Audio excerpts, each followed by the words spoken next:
पावसाळ्यात स्वर्ग अनुभवायचा आहे? चला तर मग जाऊयात भीमाशंकरला. सकाळी सकाळी सनराईज बघून आम्ही आमच्या राईडला सुरुवात केली. कशेळीला पोचल्यानंतर हा राईट मारून आम्ही खांडस गावाकडे निघालो. पावसाळ्यात हा रस्ता जणू स्वर्गच भासू लागतो. हाच तो डोंगर जो क्रॉस करून आपल्याला भीमाशंकरला जायचं आहे. राहुलच्या घरी नाश्ता करून आम्ही गणेश घाटामधून आमच्या ट्रेकची सुरुवात केली.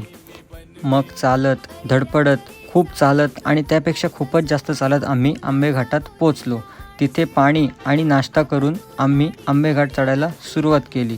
परत चालत, बसत आणि तब्बल 5 तासांचा ट्रेक केल्यानंतर आम्ही दुपारी 2 वाजता भीमाशंकरला पोचलो. श्रावणी सोमवार असल्यामुळे गर्दी खूपच जास्त होती. त्यामुळे मुखदर्शन घेऊन आम्ही भीमा नदीच्या उगमस्थानाला भेट दिली. भीमा नदीचे दर्शन घेऊन आम्ही दुपारी 2 वाजता परतीचा कार्यक्रम सुरू केला.